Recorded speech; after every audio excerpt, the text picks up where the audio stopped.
start recording now. Okay. All right, and we have to start with some admin stuff. Today. You want to turn this on? It is on. Oh, it is? Okay.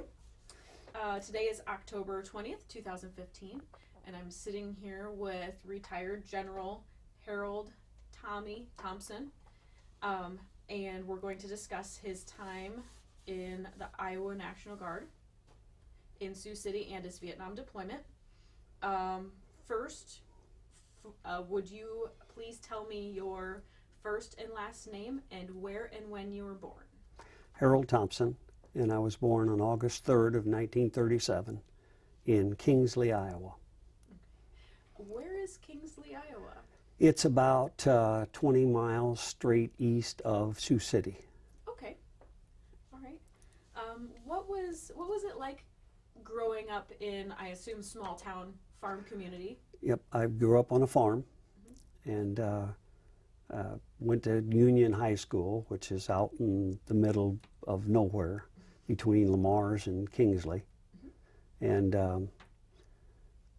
how I became connected to the National Guard is one day Warrant Officer Freeze came from the A Company from Lamar's to do a presentation at our high school. And at that time, I was a sophomore. And so I became interested, thought I would do that. And so I had to wait till I was 16. And so as soon as I turned 16, I enlisted. And at that time, it was an 8-year enlistment. And so I enlisted and enjoyed the military. Did that until I graduated from high school. Then I transferred from there to South Dakota, to Vermillion, and went to the University of South Dakota for my undergraduate degree.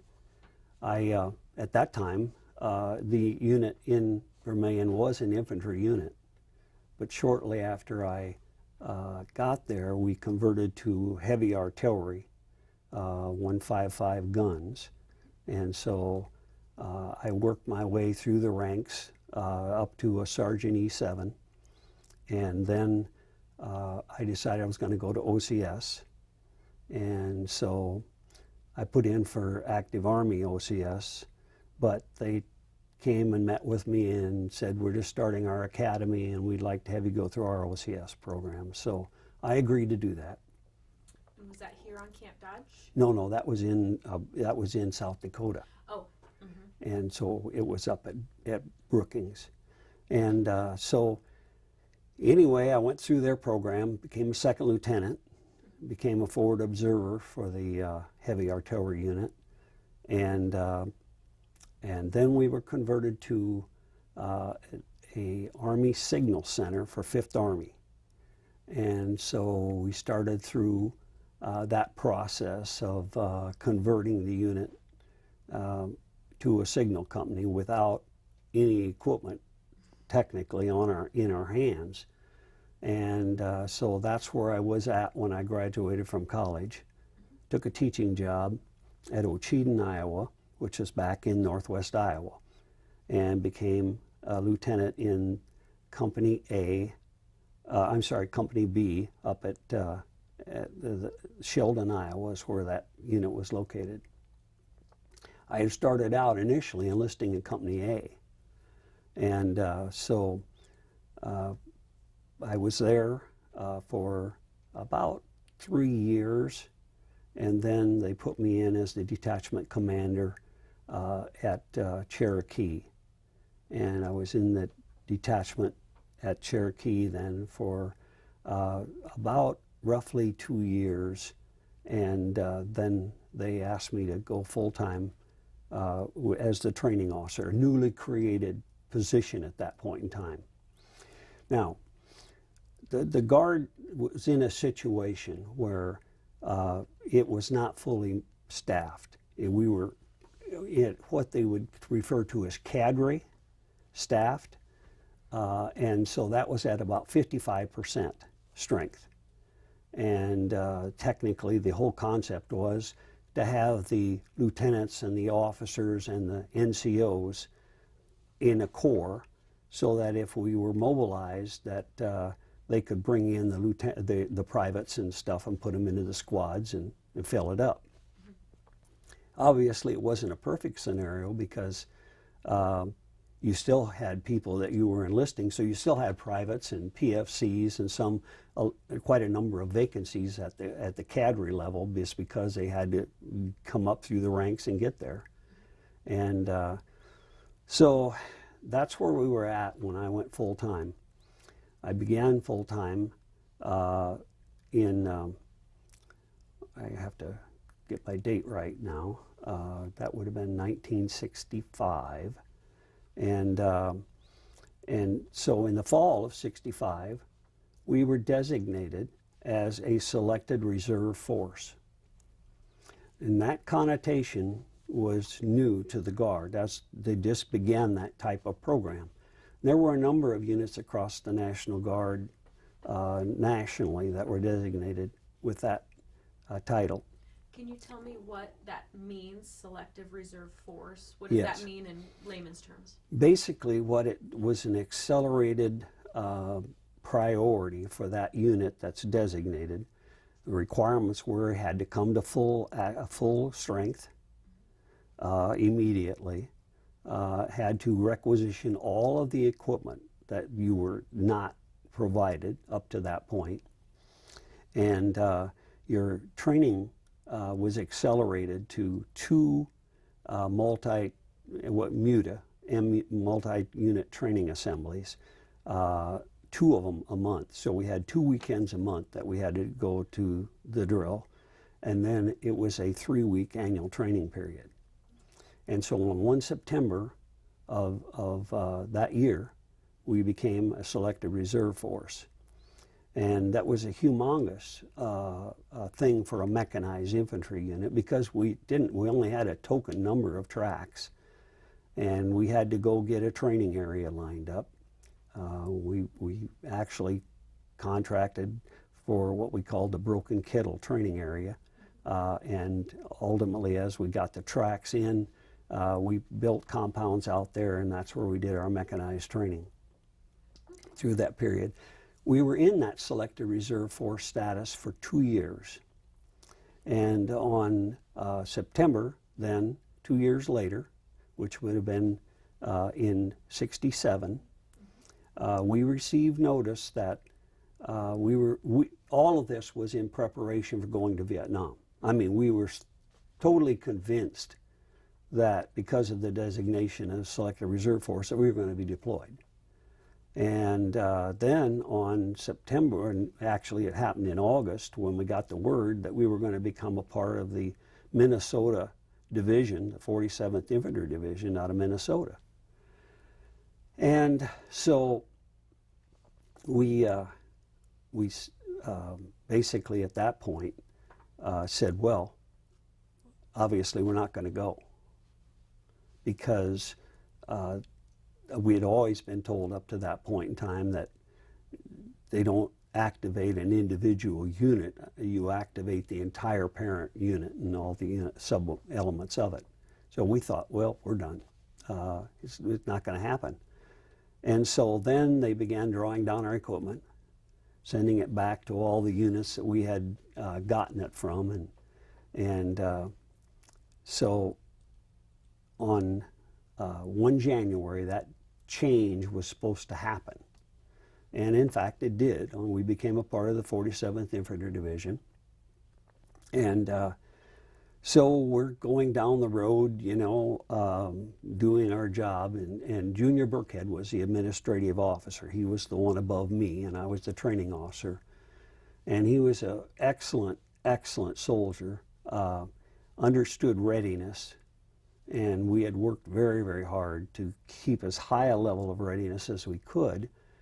Ultimately, that led to the mobilization of that unit because of our level of readiness. While we couldn't be combat ready because we didn't have a full squads, we were still able to do quite well. And so the is like in April, early April, one day the media came through the front door and said, "We understand you've been mobilized." And we said, "We haven't heard anything about it." And so Major Burkhead got on the phone and called the Adjutant General and said, "Is there anything we should know? Because they're telling us we've been mobilized." And they said, "Well, there's nothing we can tell you at this point in time." And so we kind of hung in balance for a couple of hours, and then at 1 o'clock in the afternoon, they called us and said, "Well, we couldn't say anything before, but officially you're mobilized." And so we began to then, I had been in the headquarters company command while getting all of the equipment put together and everything. And so then I left the headquarters command and went back into the assistant operations officer for the battalion. And we began to prepare then for the actual movement to a MOB station. But the problem was we didn't know where we were going. All we knew is we were mobilized as an individual battalion. And so we struggled with trying to figure out where our mobilization station would be, to get some kind of an idea of what unit we would be attached to, or we were going to stand alone as a battalion. We just didn't know. And so we began searching through all of the units that had been mobilized. And we found that the 69th Brigade out of Kansas only showed 2 mechanized battalions with it. And so we called them and asked them if they were short a battalion. And they said, "Yes, we are." And they said, "Well, I think we're it." And in fact, that's the way it did ultimately come out. So instead of being told what you were going to do, you just found out on your own? We scrambled and figured it out on our own. So then, the next thing happened, we got an order to ship all of our tracks by rail to Alabama. And when was that? And that was almost right after the mobilization took place. That would have been in last part of April, early part. And so we brought people on board, an advance party on board, loaded all of those new tracks onto the rail cars, and away they went. And we thought, well, maybe we're going to Alabama as our mobilization station to, connect up with our tracks. Well, then we found out from the 69th Brigade we were going to Fort Carson, Colorado. And so we then were without our tracks. And so I left with the advance party, led the advance party to Fort Carson, Colorado. And that was on I think the 9th of May of 1968. And we had about, approximately a week to prepare for the arrival of the battalion and the main body. And so we got out there and got the quarters and got situated so that the battalion had a place to go and everything was set. They came by a main body, and the active army was kind of laughing about the fact that they thought that we would probably have vehicles strung all the way from Sioux City to Colorado. Because we were a National Guard outfit, they had absolutely no respect at all. And you can understand, basically, they had been cadre level, no active duty exposure except for an advisor that would come to annual training and do your evaluation. And they had little understanding at all about the Guard at that point in time. No infantry units had been mobilized since Second World War. Korea, there were some artillery units that were mobilized for Korea, but no infantry units. And so this was relatively new and a lot more strength than an artillery battalion. And we closed in with no vehicles down, and they were absolutely astounded with the fact that we could have made that movement and not lost vehicles in the process. So we began training, and the training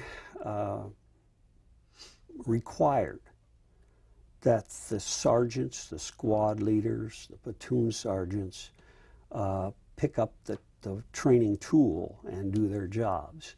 Now, I want to back up just a little bit, and when the requirement for SRF came, it required us to go to 100% strength immediately.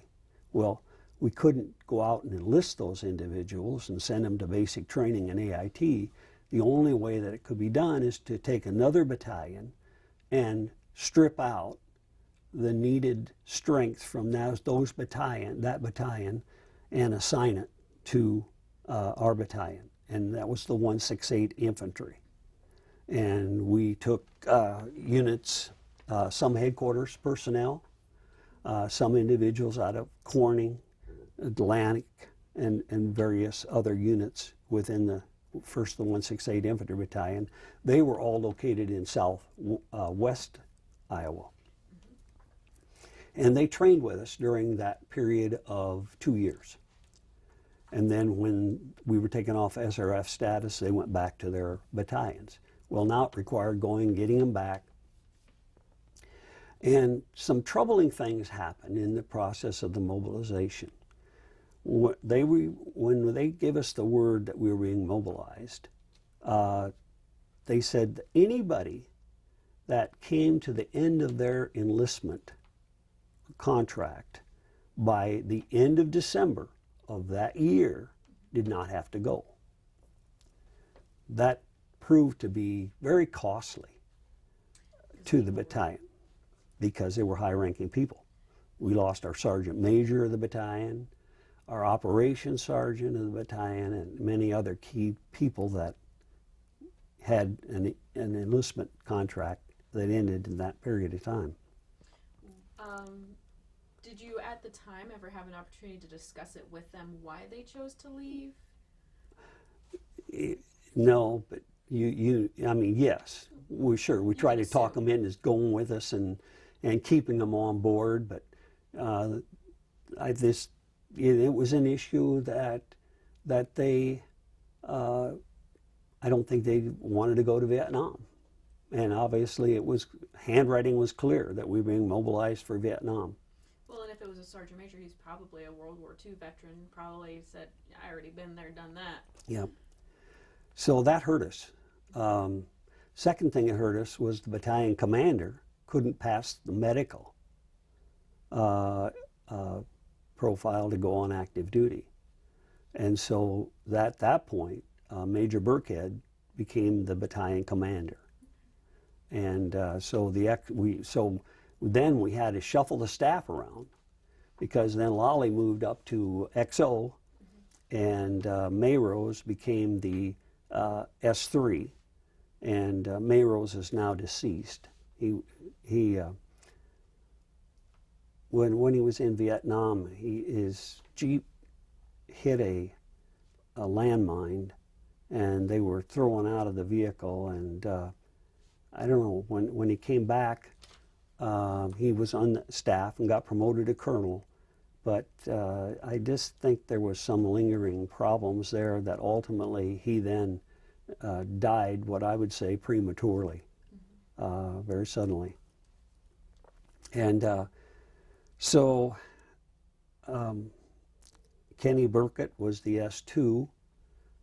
He's also passed away. He ended up having a tractor flip over on him and was killed when he was mowing his fields. And so that was the staff, and as I say, there was a major shuffling going on there to get everything straightened away. In the process of going on active duty, we're changing all the positions around at the top level. And I always thought that was a big mistake on the part of the Army, is to allow anybody to ETS once the word was out to mobilize, that they had to contract, and that contract was valid if they were on active, and they were on duty at that point in time. Mm-hmm. So we arrived at Carson and began our training, and realizing now that we've got squad leaders that are responsible for training, and at that point, some of the men began to complain that they felt that their instructors were inadequately prepared to prepare them for Vietnam.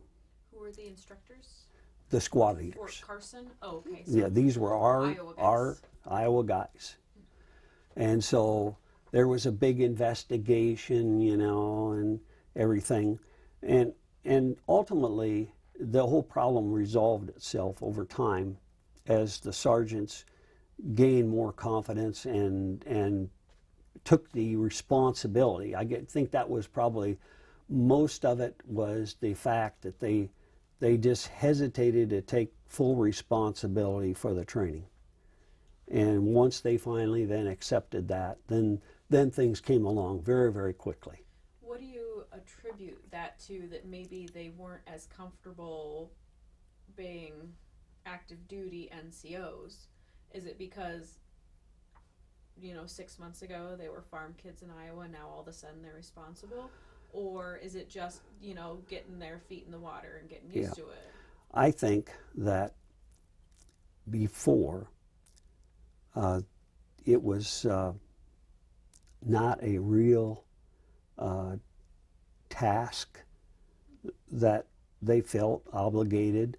In other words, during the mutas training assemblies and stuff, while the staff is up here preparing orders and sending the orders down through the chain of command, they didn't see, and this was a problem with our training program, they didn't see the need to continue to train at the squad level. They basically waited for the order to come down, and then they went and ran the operation. Well, what happened is that then a lot of the individual tasks, like placing a claymore mine or doing a fighting position or preparing a field of fire, those subjects, they weren't really that familiar with it. And so part of it was the NCOs themselves had to come up to speed to be able to be prepared to teach the squad members. And that's what took the time. Just basic individual tasks. That's right.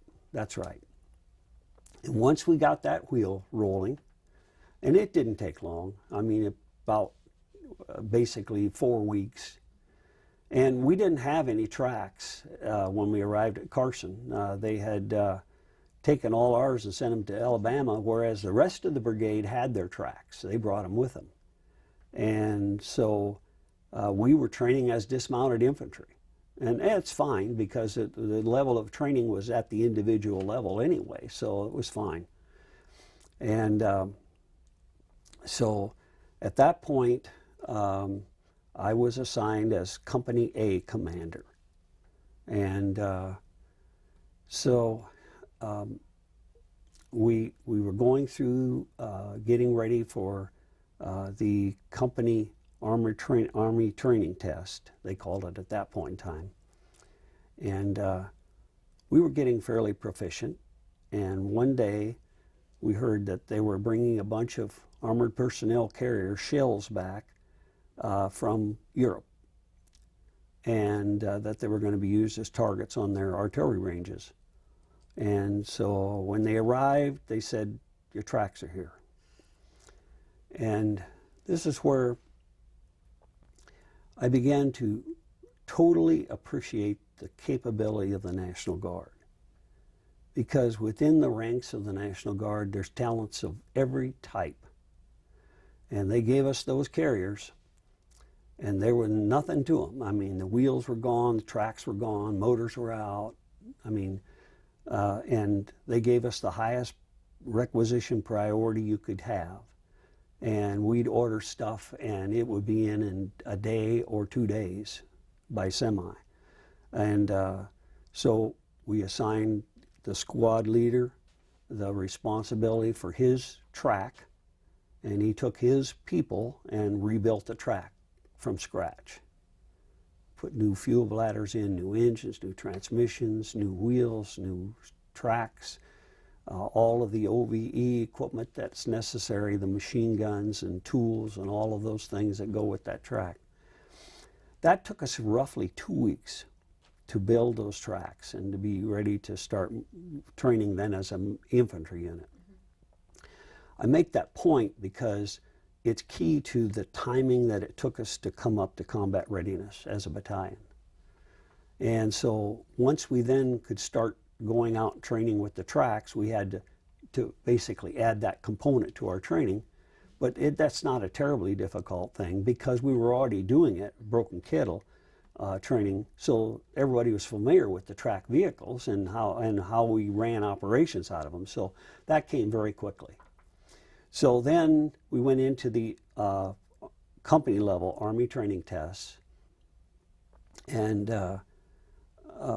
I can talk about my experience there.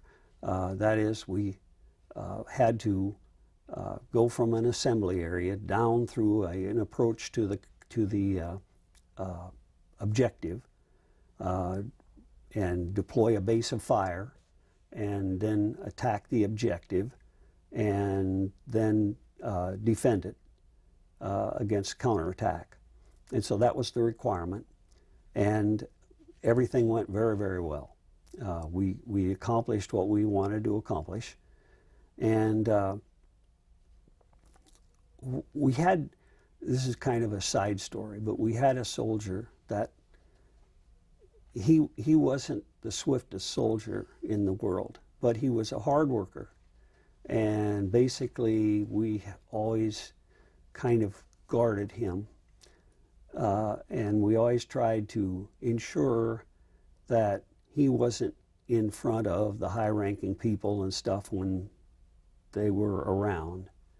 And so I'm out on the objective area, and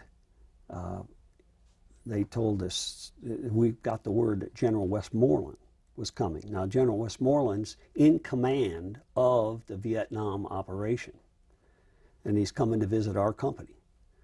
So the word spread around everybody, and the sergeant told this troop, he said, you just keep shoveling, digging your foxhole.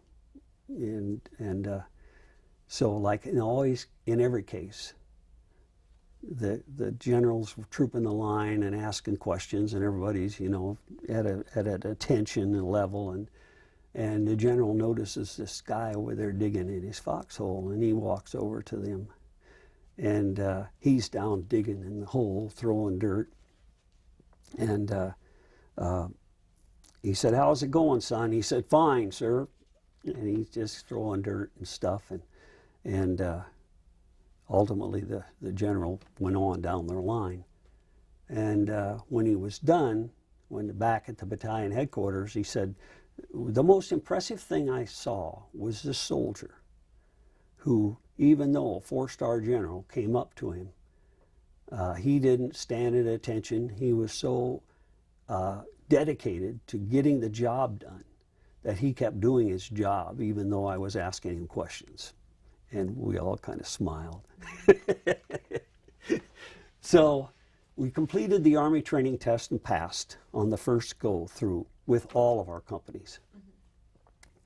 That was in August, and so that immediately set the stage for going through the battalion Army training test. And at the same level, at the brigade level, because they got tested at the same time as the battalions were going through.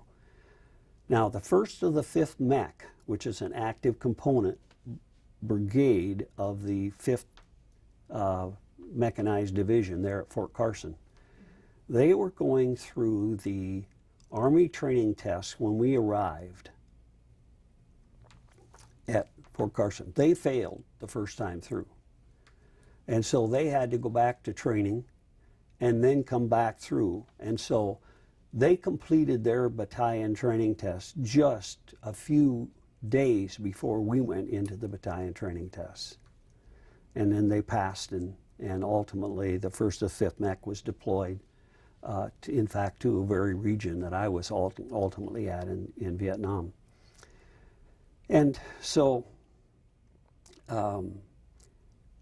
we went through the battalion training test then, and I had, Schultz was back to me by then. He was my weapons platoon leader. And so we got the word, got the order down, and they selected a company, my company, to be the lead in the attack. And so I had 2 tanks attached to me, active duty tanks, that came, and we had to go through this really deep river. It's just, the banks are about 10, 12 foot high, and you go down through the sand and back and got to get out of that. So they got big kind of plows on the front of their tanks, and so I said, you know, get me through there. And so we got through that, got through the creek or the river, and got on the other side. And the tanks people that they sent me weren't real good at map reading. I said, how is your map reading? And they said, a little shaky. So I positioned myself right behind the tanks in my command vehicle, and basically guided them to the objective. I positioned the 2 tanks as we were approaching the objective. There was some high ground. I positioned the 2 tanks there to cover us by fire, and then the rest of the battalion, or the rest of the company, went down and deployed assault line and swept the objective. As we were doing that, I brought the tanks down, and in the meantime, Schultz had been putting fire on the objective, simulated fire, and we switched to smoke, and then he jumped his mortar tubes forward so that we could be prepared for the next leg out in front of the objective. And I swept the tanks around the right side of the objective and gave them the command to destroy any elements that were attempting to flee the objective area, and they did a very good job of that. There were 3 or 4 track vehicles that retreated out of there that we got credit for destroying. And so at that point, the evaluator contacted me, asked me where I was at, and we went through this process of, is this a part of the exercise, or is this administrative? And so he finally then came forward, and I got it connected up with him. And he said, okay, you're casualty, you're out of it. So then somebody else, you know, the XO had to take over the company and finish up the counterattack. And so that, and we passed. The whole brigade passed. First time through. And in the meantime, we had these maintenance inspections that you had to go through. And so we went through the maintenance inspections, and we did very, very well. Of course, we'd rebuilt all our tracks that were brand new virtually, and so we did really well at those inspections. And so then the 5th Mech came down to us and said, would you be willing to come and instruct the rest of the active component brigades on how you prepare for the mate inspection? Mm-hmm. And so we did that. And I think at that point in time, the active component began to appreciate the capabilities of the Guard. And I became totally appreciative, I guess maybe for the first time, that there's a dual capability within the Guard. Everybody's civilian occupation, their decision-making capabilities, and all of those things that they do on their civilian jobs is brought into the military, and then you get the combination of those skills plus the military skills. And that's a huge capability. Gives the Guard units heads up superior capability over the active component. And you would think, well, the active component trains all the time. But that's not true. They have 1 week of rotation on post duties.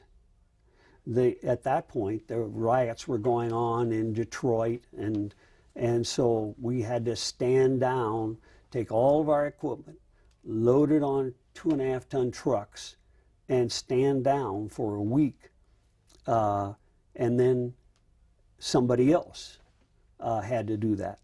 And so that took an inordinate amount of energy to do that.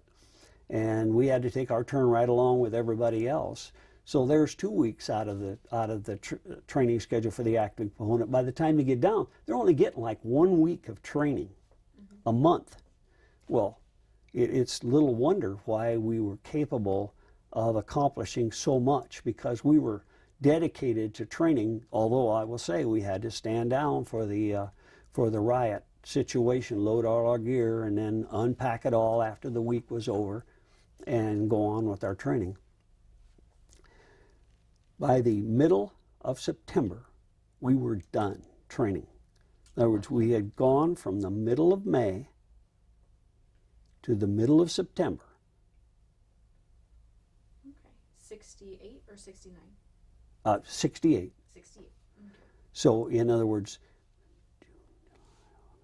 4 months.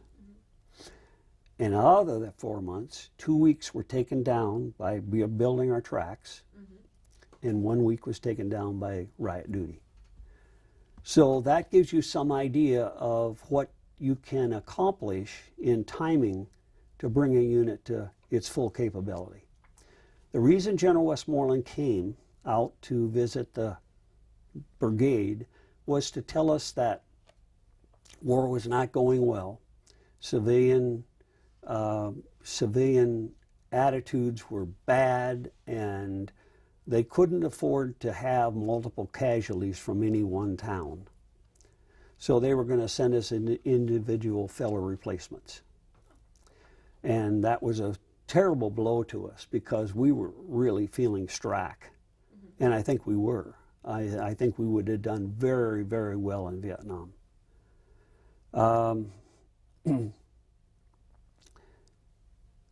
Shortly thereafter, they started to draw down. I volunteered, and the S3 and the S2 and several of us went ahead and volunteered and deployed to Vietnam. I was assigned to Team 3, which is an advisory team to the 1st ARVN Division, an infantry division on the DMZ. And we had responsibility for what they called the 11th Division Tactical Area, which ran all the way from the DMZ down to Da Nang.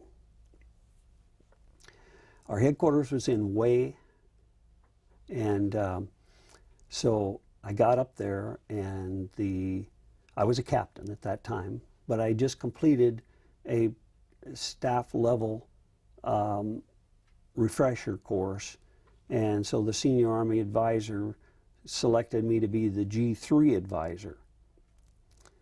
So I'm a captain advising the lieutenant colonel, G3 of the division.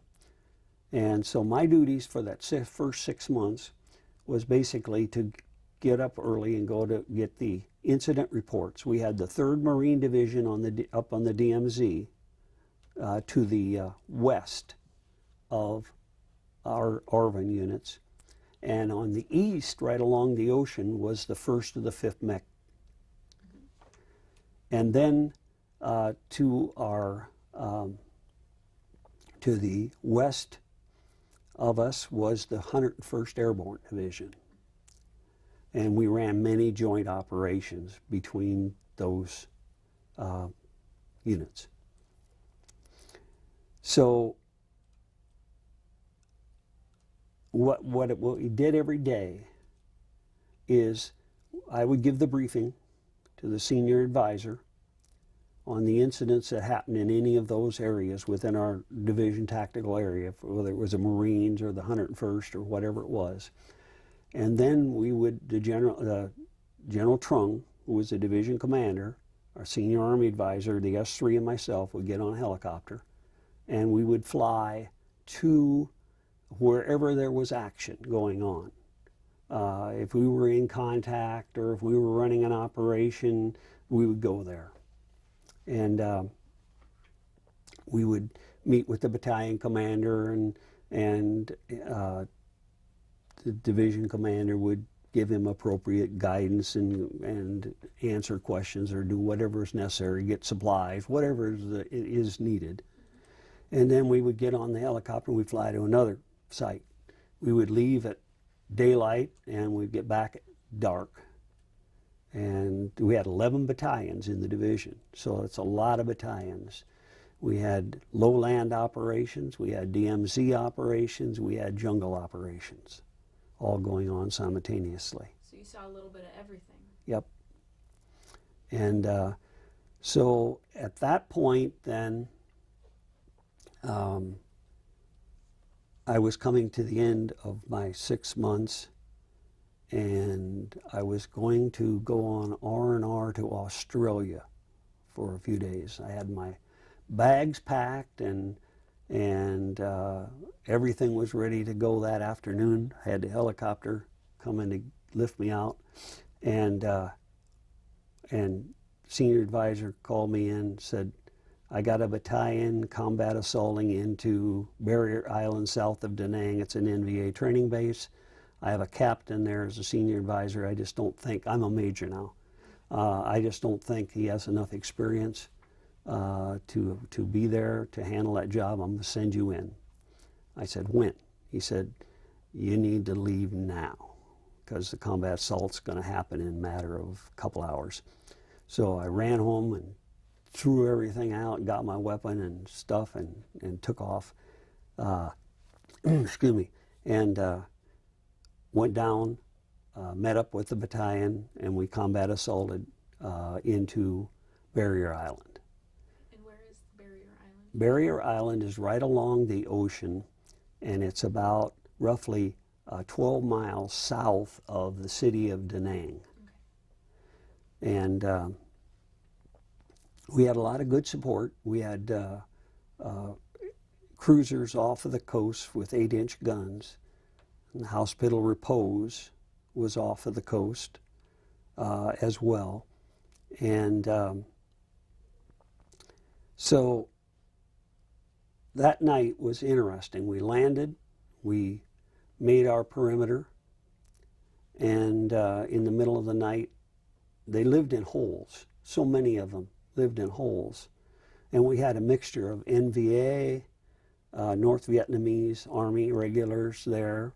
We had Viet Cong that were the local South Vietnam individuals who were loyal to the North. And they lived in holes basically all day and came out at night and did their thing.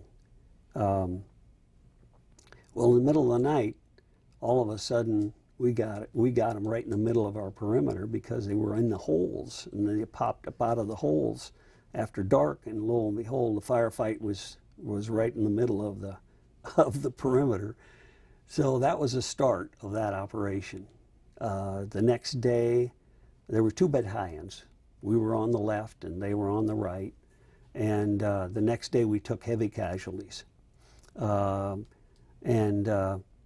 We, at that point, needed to airlift them out and the wounded.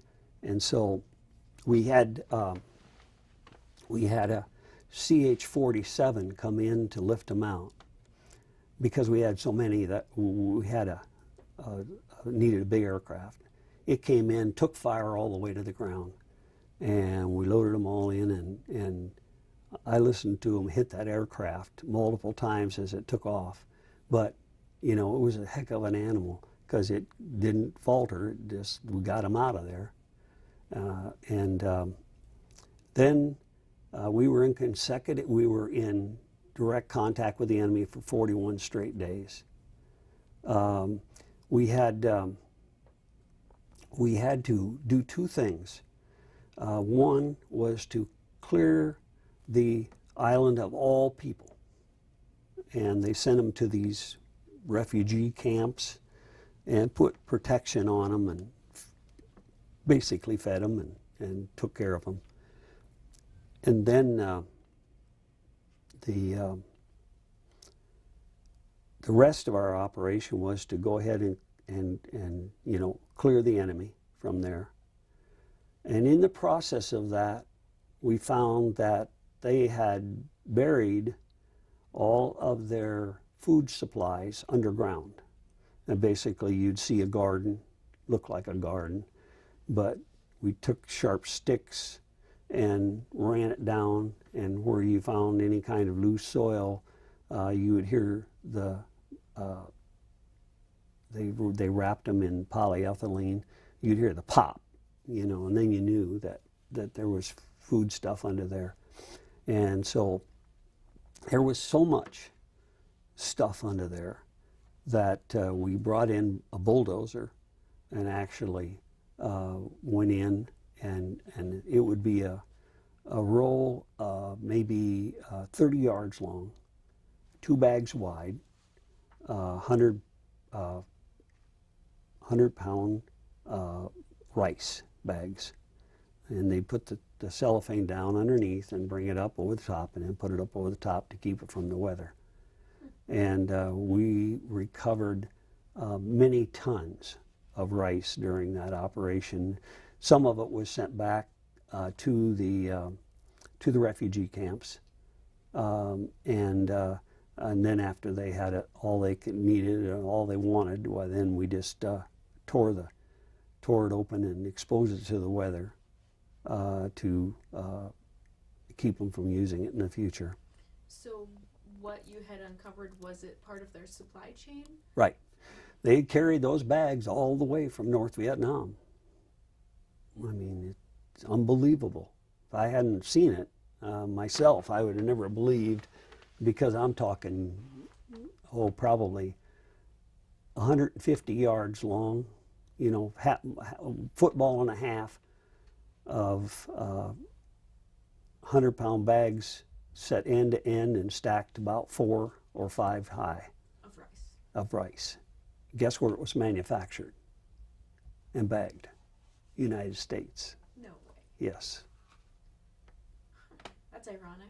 Isn't it? You saw a little sign, made in the USA. Yeah, it's on the bag. They're in burlap bags, and yep. Manufactured and packaged in Little Rock, Arkansas. There's a lot of irony in that. Yeah, it is. I mean, that's what I thought. I said, how ironic is this, that we're in a fight with North Vietnam and they're getting U.S. rice and carrying it down here for their troops. So that was a big win for the war, though, because that was probably a major food supply chain for the South. Well, and the training base was gone. I mean, either the instructors were captured or killed, and there was nothing left after we left. There was no food chain there. There was no trainers. There was basically, we ended that operation. Most of my time during that 6 months was spent in the jungle. And when we went in the jungle for periods of 30 days. And we just worked in the jungle trying to make contact with the enemy. And the one thing I would say is that, my ankles used to get so sore because you were never on the level. You're always either, your ankles are like this or they're like this. You're going up, you're going down. And it was triple canopy jungle. And our resupply was whenever we got to a area where there was a clearing from, they used these 10,000-pound bombs, and they drop them on the ridges and knock the trees down, and then that's where we could get a helicopter in. And they would come in and we would evacuate any wounded or dead, and they would drop off some food supplies to us and mail, and then that's basically how we lived during that period of that 6 months time frame. Other than that 41 days There was one other time when we were ordered out of the jungle, and we moved all night. We had been moving all day, and we moved all night to get out of the jungle. And we had 67 inches of rain in 9 days, and it had flooded the whole lowland. And the Viet Cong in their holes couldn't stay in their holes, so they got out of their holes and got up on the huts and any elevated structure. And so our mission was to go out there and seize them. And so then we had to come out of the jungle and do that operation.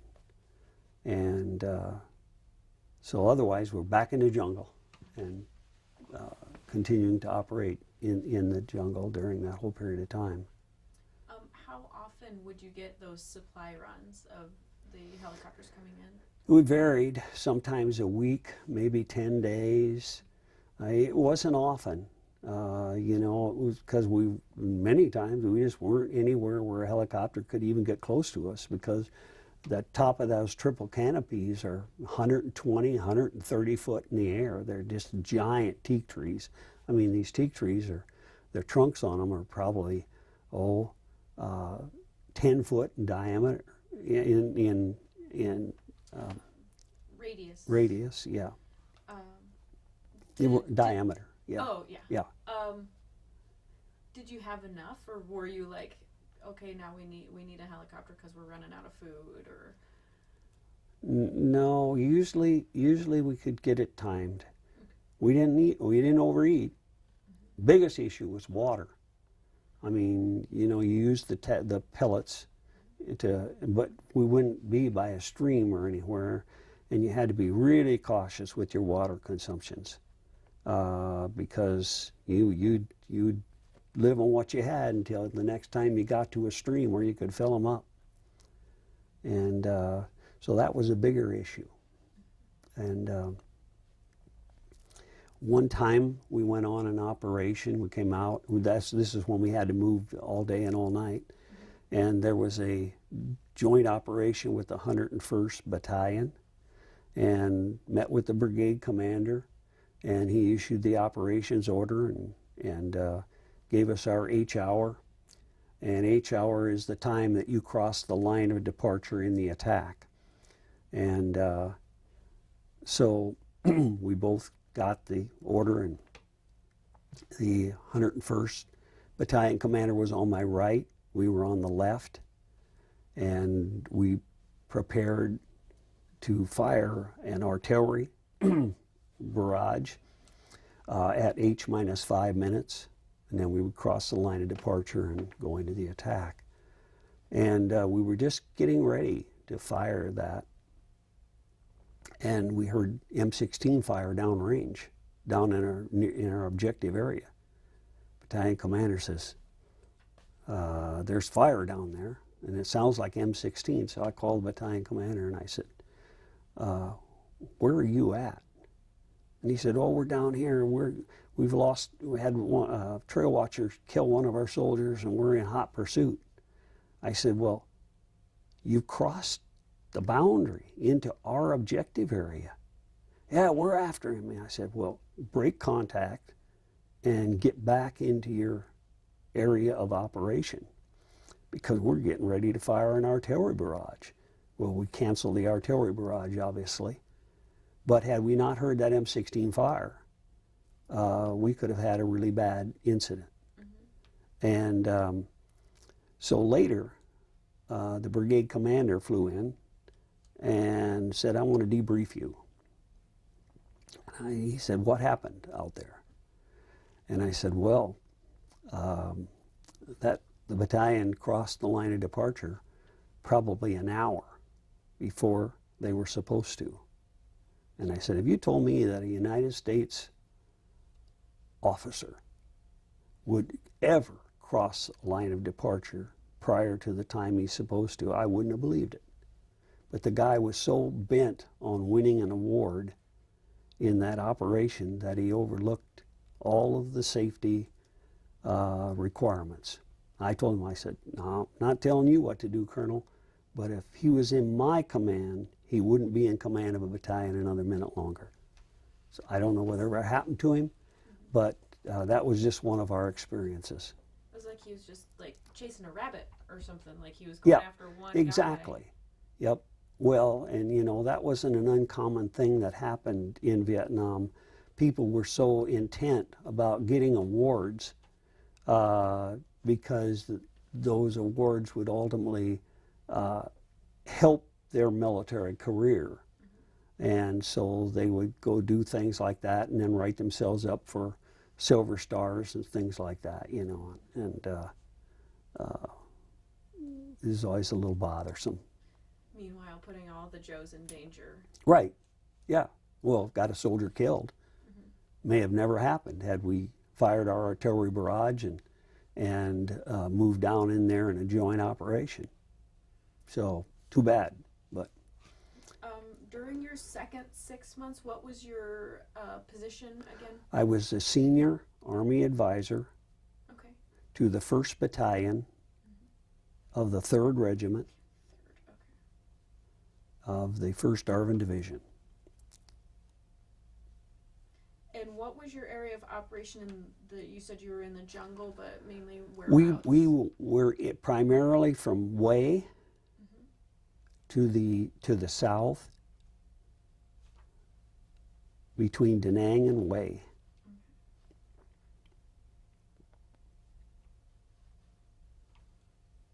I always spell everything wrong when I'm making notes, and then I go back through and say, oh yeah, that says Hue. Yeah, Hue. Yes. I think I've heard. It was the old Imperial Palace. Yes, I've heard an anecdote. Someone previously said that they were trying to get directions, and so they were looking for a sign that said W-A-Y. Yeah. And they kept seeing H-U-E, and they didn't realize it was... Yes. Well, we went up and the Imperial folks had a resort up on top of this mountain overlooking Hue. It's kind of to the southwest of Hue. And they had, you know, swimming pools and all that stuff, but it had all been just wrecked. It was in ruins. But that night, I slept in the basement, and some previous military element had put in beams, big rough beams to basically stabilize the structure so it wouldn't fall in on you. And the boards went up, and then there were boards that went slanted down alongside of it. And I heard something in the night, you know, and it's dark, and I looked, you know, and here was this rat. It was a pack rat, and it was about like as big as a rabbit, you know. And I said, whoa, pull the covers up. The magic covers. Yeah. They'll protect you from a giant rat. Oh, okay. So I have. Well, let's finish off your time in Vietnam. Did you have any other stories during your time in your second 6 months? Let's see. Yes. Okay. I had, when we were on Barrier Island, can we take a break for just a minute? Yeah, no problem. I need something to drink. All right, we are recording again. Okay. Well, another incident was while we were on Barrier Island. One day, the senior Army advisor called me and said, I'm sending down a first lieutenant Marine to join your team. And I had with me, I had a naval liaison who was there to adjust naval gunfire from the ship. And I had a captain, Army. I had a warrant officer, Australian. And then I had a sergeant in the team. Two sergeants. And so I said, okay, fine. And so he arrived. And at that point, we were in pretty heavy contact. And so shortly, I mean, within a matter of 3 or 4 days, he started to complain about having these severe headaches. And I said, look, why don't you, I'll send you back to Da Nang and go to check into a dispensary and see if they can't give you something for the headaches. So he got on the aircraft and went in, and then I got the call from the helicopter saying they were inbound with him and there was a problem on board. And I said, okay, I'll meet you at the aircraft. And I walked up the aircraft, and here he was with his M16 pointing it at the pilots and at the gunner in the aircraft. And I walked up to the door, and he pointed the rifle at me, and I just took it out of his hands, handed it to my sergeant, and I said, get out of the aircraft. I looked at it as I pulled it out of his hands, and he had it on full automatic. Probably maybe the closest I came from becoming a casualty myself, but I ripped it out of his hands, and I think I took him so much by surprise that he didn't pull the trigger. Anyway, he got out, and I went up to the pilot, and I said, what happened? What triggered this? And he said, I don't know. He just went crazy. And I said, okay, well, get off the ground, because if you keep a helicopter on the ground, you just draw fire. So I said, get off the ground and stay in reach, because I may need you back. So, but in the meantime, he's swinging wildly at my sergeant. But he's not effective. He's not even really in control of his movements. So I talked to him a little bit, and I got the fact that he was a company commander in the 3rd Marine Division. They were moving in fact, an operation that I'd helped draw up when I was a D3. There's a joint operation between the ARVN Division and the 3rd Marine Division. And he had a young Vietnamese boy, I'll say, jump up right in front of him, and he shot that NVA right in the face. And he couldn't get it out of his mind. And it's one of those trauma things where you can't sleep, you can't, it just becomes overburdening. And so I brought the helicopter back in, got on board with him, and he was a school teacher, and got him talking about, all I want to do is go home and go back to teaching and go back and do what, I was doing before I came here. And so we were talking, and the hospital of repose was not that far off the coast, so we headed for that. We started into the descent, and he looked out and saw that, and he's going to go out the door. I'm not a real big guy, but I got my arm through the straps on the helicopter, my other arm around him, and my fingers locked, and I'm hanging on to him to keep him from jumping out.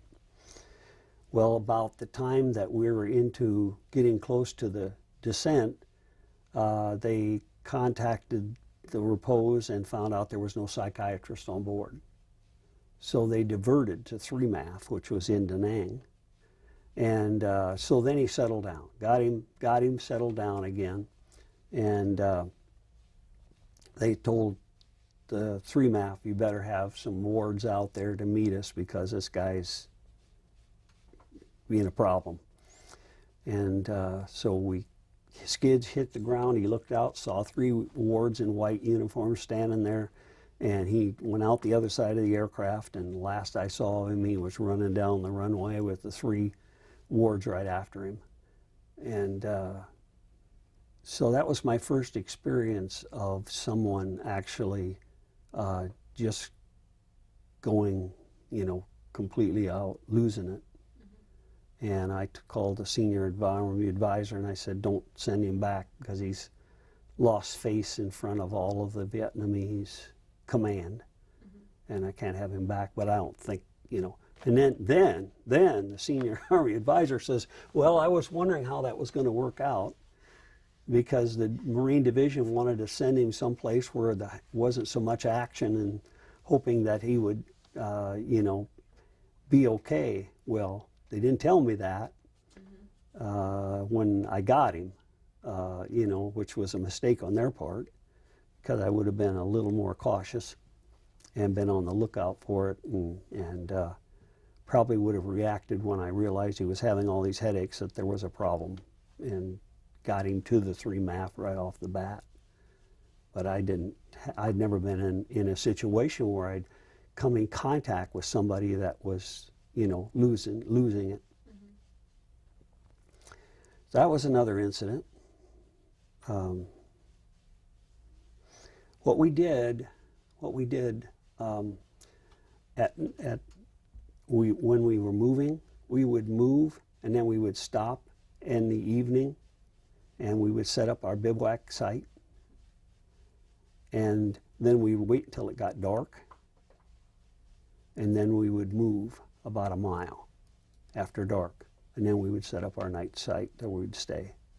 It proved to be very beneficial because there's many a night when those pre-existing, the earlier site got mortared or fired upon.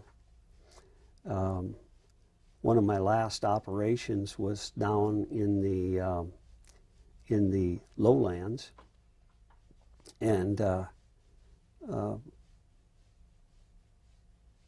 got to the point, your senses get so good that you can wake out of a deep sleep, and that toward the end I heard the mortar rounds coming out of the mortar tubes, and I was in the foxhole before the first one ever hit the ground, and I was sound asleep. So it's how keen your senses become in those situations. Right toward the last combat assault that I had, I did 9 combat assaults into the jungle. One of them was into that barrier island, but we did 9 of them. The last one, the Vietnamese had been in the United States training at Fort Rucker to fly helicopters, and so this was the first combat assault that the Vietnamese pilots had flown. And I said, oh, I'm too short. I only got 3 or 4 more days to go. And thank God it was a cold landing zone. I was just hoping that we wouldn't encounter any fire going in there, because many a time, we'd end up with aircraft that would be shot up a lot. I never had one of my combat assaults go bad, but we did in the division. When I was a Division G3, they combat assaulted into an area up on the DMZ that was right close to the rock pile, which was a pretty famous place. And the 27th NVA regiment was active in that area. And the Marines had a 46 helicopter, a CH-46, which is a 2-propeller helicopter like the Army's. And so the first aircraft went in, and they had the door open in the back, and we never strapped the soldiers in. And they were hit with a RPG rocket as they were getting close to the landing zone. The aircraft exploded and blew most of the soldiers out the back of it. So then, instead of a combat assault, we were then facing recovery. And of course the enemy was doing a lot of firing on the aircraft. The next UH-1 Huey went in, got shot down, and then finally we were able to get some Hueys in to extract the ones most of the ones that were left on the DMZ before it was overrun. But that was the worst combat assault we had, and in the fact that we lost a lot of soldiers and never successfully secured the landing zone at all. The other experience that I had when I was a G3 advisor, we had a little outpost up on the DMZ called C3. And C3 was a triangular shaped support base, and around it you have mines and concertina wire, and then you have your foxholes on the points with people in them to keep observations at night and during the day. And then inside they had built these metal half culverts, corrugated culverts, with sandbags on and around them with the firing ports out the front. Well, the NVA had a group of people who were very, very good at getting through the wire, and they would come in at night and recon the area and determine where the mines are, and so that night they came in and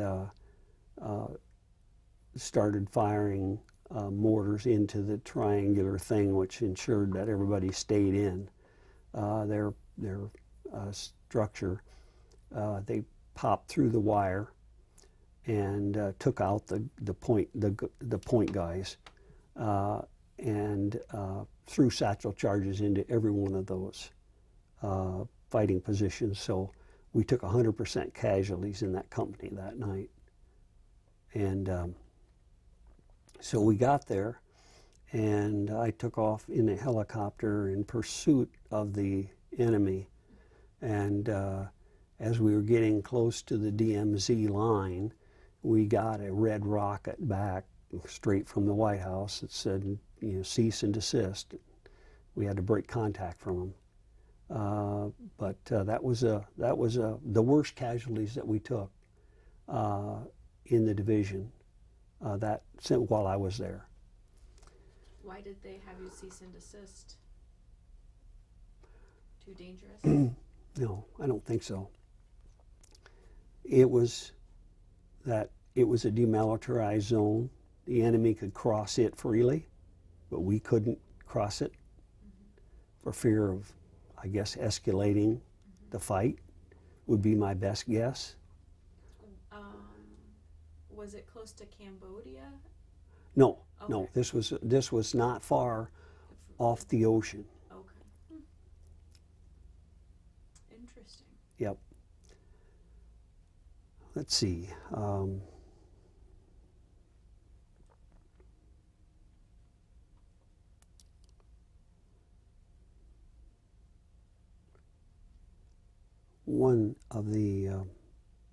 One of the things that I learned there, that later when I came back and became the Brigade S3, we worked hard on training programs.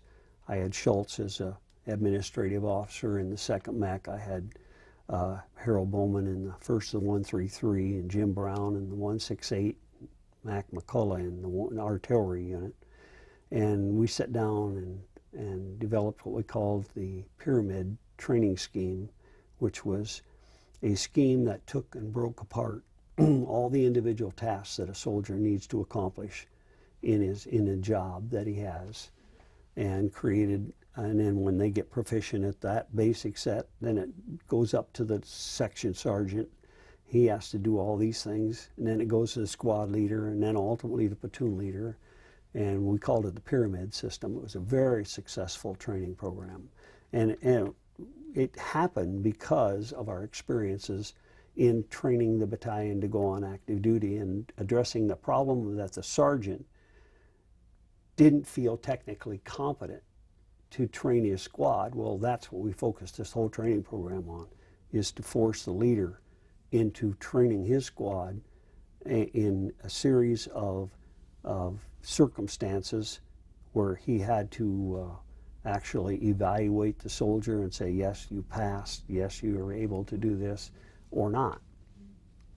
And and it comes back to a point that the first of the 5th Mech patrol of 21 people was out, and they were up near the DMZ, and they stopped that night and failed to dig foxholes. They set up their perimeter before dark, and they were mortared, and they took 100% casualty. Not all of them were killed, but they took 100% casualties. It would have never happened had the leaders done what they should have done. And I blame training for that. Because in so many cases, when you're out on an administrative training, oh, we're just going to forget having you dig a foxhole. Because you always dig a foxhole. Well, you do as you train. And I learned a valuable lesson from that as well, that if you allow the leaders not to train the soldiers to do everything by the numbers and do it right, they'll skip the numbers and it'll cost you casualties down the road. Had this group that you were telling about, had they just become complacent? Like I think so. You go, but I don't know. I can't say that for sure because I don't know. Maybe they never dug foxholes. That's what I was saying. They probably never did. They'd never been mortared before, right. So why start digging foxholes that right. And then it's too late, once it happens, then they learn the lesson. And again, they didn't move and reset up after dark. They wouldn't have been there in the first place. So inexperience on the part of the leader, but that does happen in combat. Complacency sets in. Well, we haven't seen an enemy in 60 days. And then all hell breaks loose and they're not prepared for it. I've often had soldiers say, how will you react in a situation when you're face to face with the enemy and it's a life or death situation? How will you react? And I had a lot of soldiers say, I don't know. I said, well, let me tell you, you'll react like you're trained.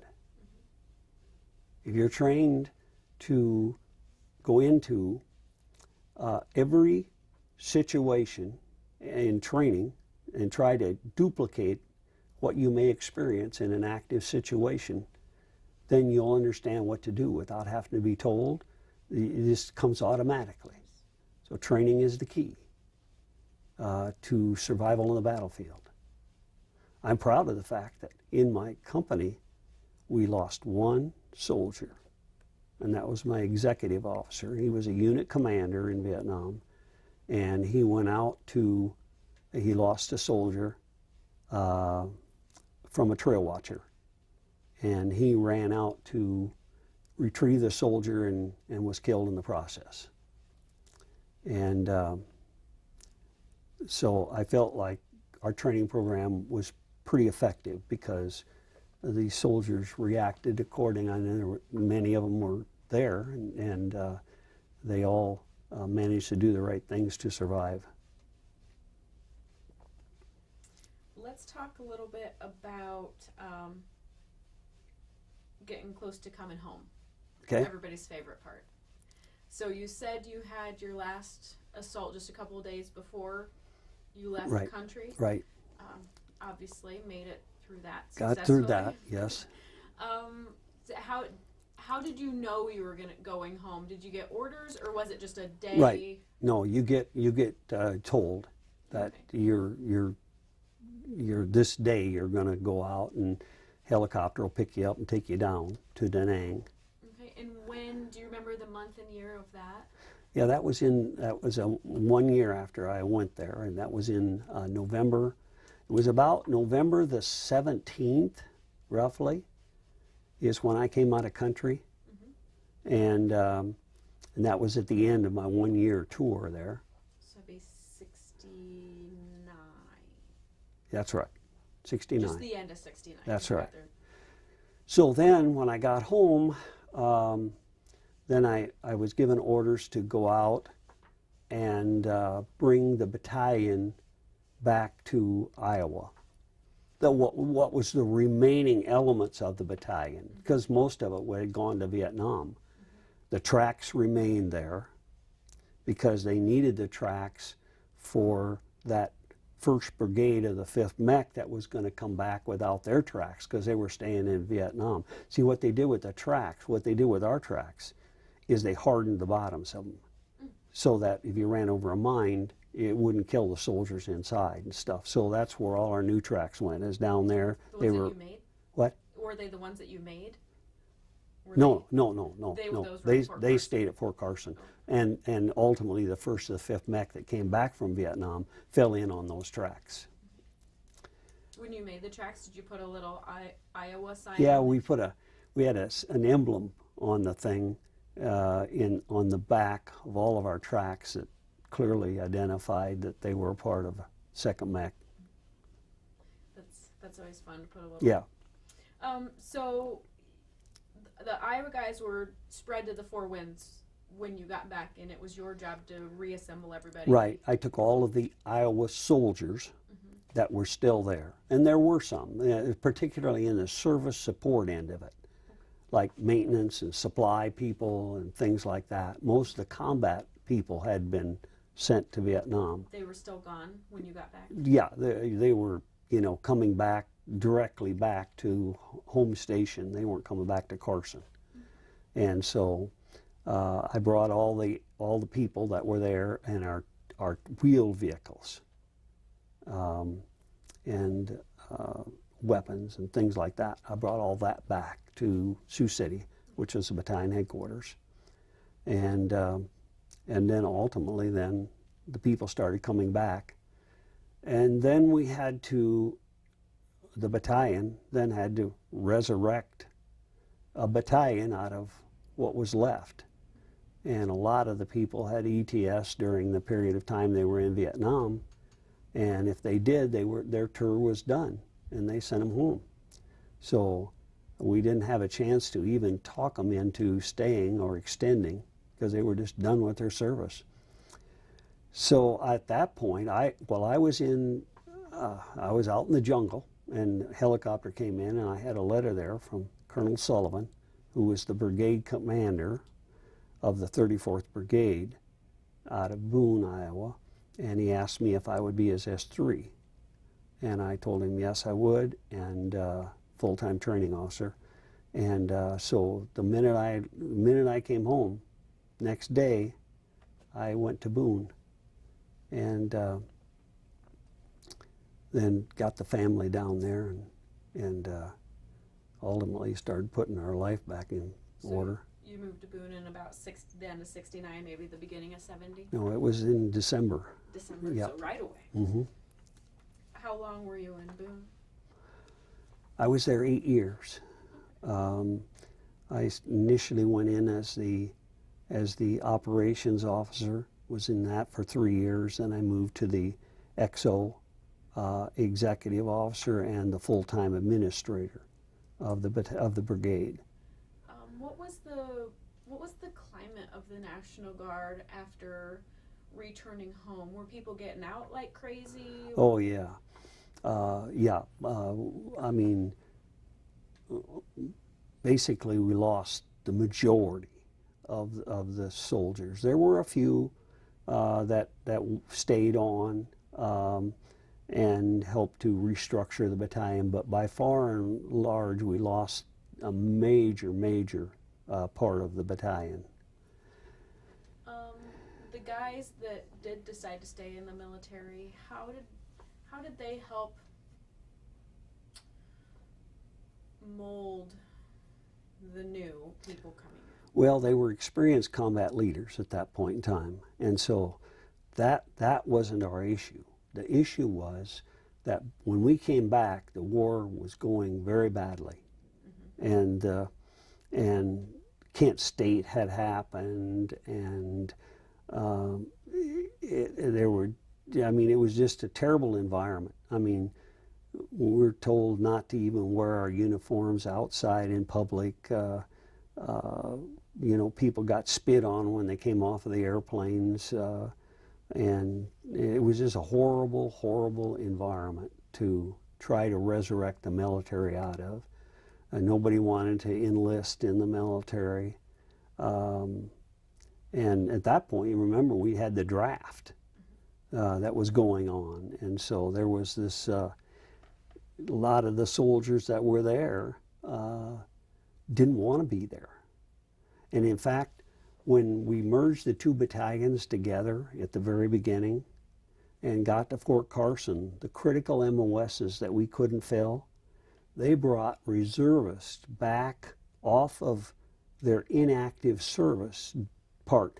Because at that point, you'd have an active component part of your enlistment, and then you would have like 3 years of ready reserve.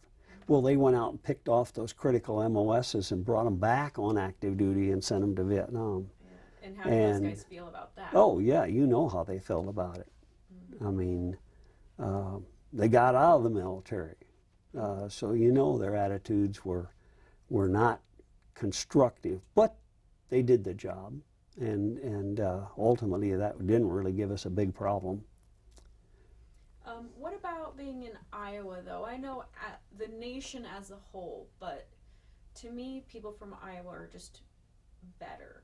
Like, when you were in Boone, did you feel that? Or when you were in Boone, Right. did you feel supported? Yeah, even in Sioux City, when we were getting the battalion ready to go, they ultimately made it clear that we were head and shoulders above most National Guard units in the United States because of the quality of the people. I mean, you got hardworking people that, farmers, businessmen, I mean, every aspect of it. A lot of college students. When I was commanding Cherokee, I mean, we brought the unit up to full strength, but I mean, I had a ton of college students that enlisted in the Guard. Perhaps some of them there primarily because they wanted to avoid the draft, perhaps, but they never complained. When we got activated, they never complained. I think we're about to start wrapping things up. We've gone the whole... I want to talk a little bit more about going way back to your childhood. Did you have any family members that were in the military? No. My brother, we were out picking corn, and he ended up hitting a corn stalk that was in the rollers when it was running and lost his right hand, part of it. And so he got a draft notice for going to Korea, but he then didn't go. And so he was the only member of the family. There were 4 brothers in my family, and that went into the Army. My next younger brother, I was the second. He was the next younger brother. He went to Brookings, South Dakota, electronic engineering, and he joined the Air Force. And he went into the Air Force for like 6 or 8 years, and then came back and went to work for a electronic company.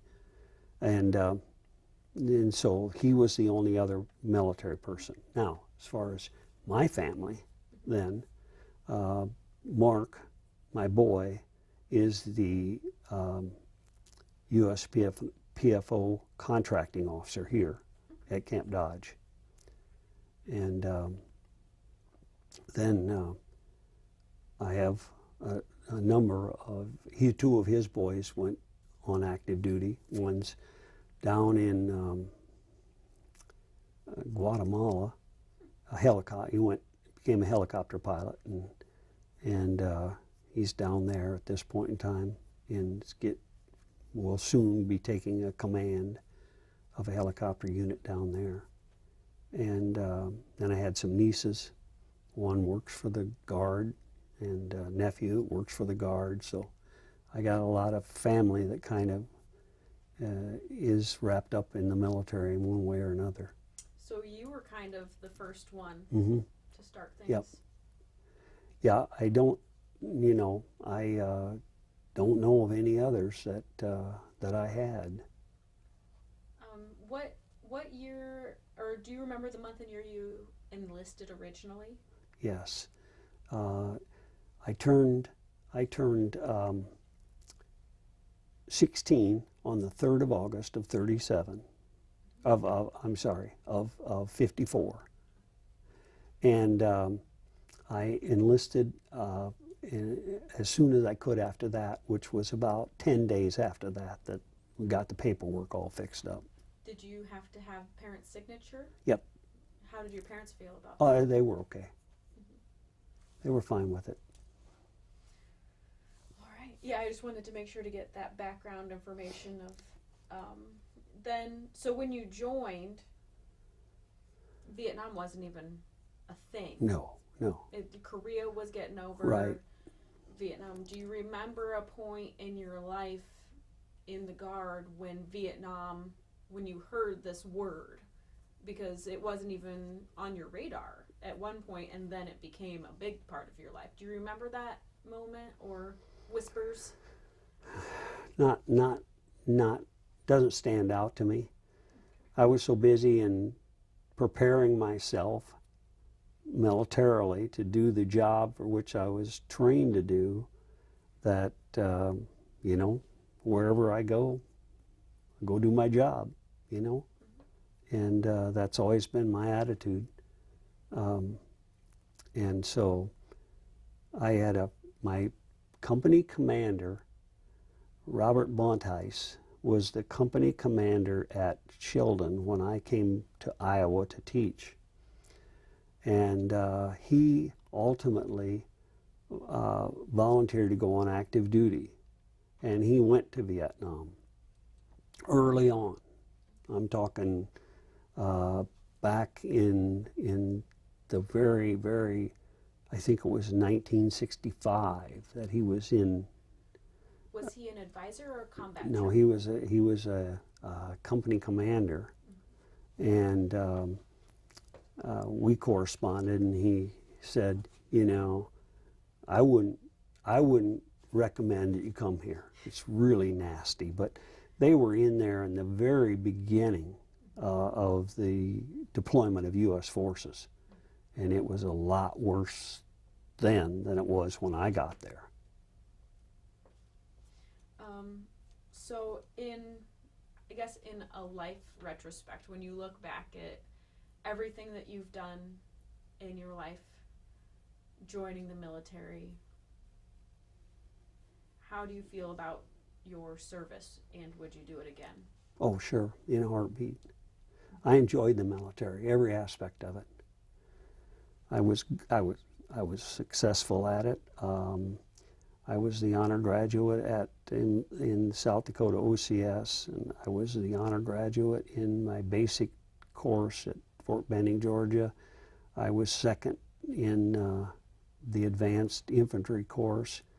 I was a distinguished graduate in Command and General Staff College, and so I had, a propensity to understand and to grasp military terminologies and principles and concepts of it. And then, of course, at the Army War College, they don't grade you. You just go through the program. And so I thoroughly enjoyed the military, every aspect of it. Now, leadership. I think you probably got what it takes to be a good leader, but what would you give leadership advice to like a young second lieutenant or someone coming up in the ranks right now? Some important tidbits on what makes a good leader. Yeah. First thing is training. As a leader, you have responsibility to ensure that you prepare your soldiers for every incident that they can encounter when the time comes that they have to face the enemy. And I don't care whether that's a service supply element or whatever it is, they've got to be able to technically do their job, and you need to provide the leadership in your soldiers underneath you so that they're prepared to teach those soldiers. And then you've got to ensure that you put them in situations where everybody is trained to react to scenarios without a moment's notice, so that it becomes a routine thing for them. There's no magic thing to a leader. I've seen all kinds of leaders use different styles of leadership, and some are highly effective using one style, and another is very effective using a different style.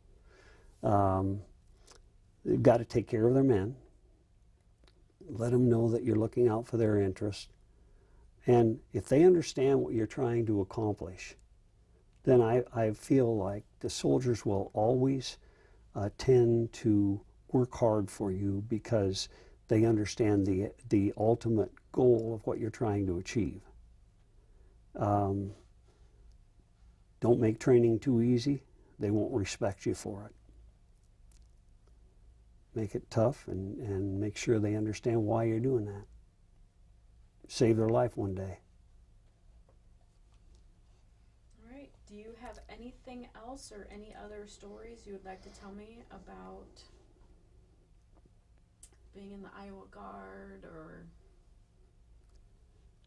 Well, it was kind of ironic, you know, today when we mobilize a unit, there's a whole set of procedures that are developed at the state level to accelerate the unit through that training phase when they're called up, and all the records are accomplished and everything. When we went through that, we were actually a battalion in Iowa, and we were attached to the 67th Infantry Brigade out of Nebraska. And so the state really didn't feel like we were a part of them. And so then when we became a part of the 47th Infantry Division, I mean, that was also kind of outside of their purview. And so when it come time to do all the mobilization stuff, we got no help. They basically said, hey, your personnel section can do all that needs to be done. Well, what a humongous task that was, because 913 people in the battalion, big battalion, and we had to process all the records and do all of those things that you have to do to get the unit ready for deployment, shots and everything. And we learned a lot. I mean, after that, why they developed processes and things to handle it at the state level to give us a lot of support. And we got it done, but it was a tough role. We could have used a lot of help there. But they figured it out after the fact. In fact, by that time, I come up in the ranks and stuff, and we made sure they figured it out. So you learn a lot by going through the experience and then going into leadership at the guard level, and saying, okay, we're going to fix that. And fix it we did. Iowa Guard's very good. One of the best in the nation, there's no doubt. And everybody will tell you that. Active components, when they get Iowa units, they're always happy. I've actually heard that a lot. Yeah. All right. I think that's it. I'm gonna go Okay. ahead and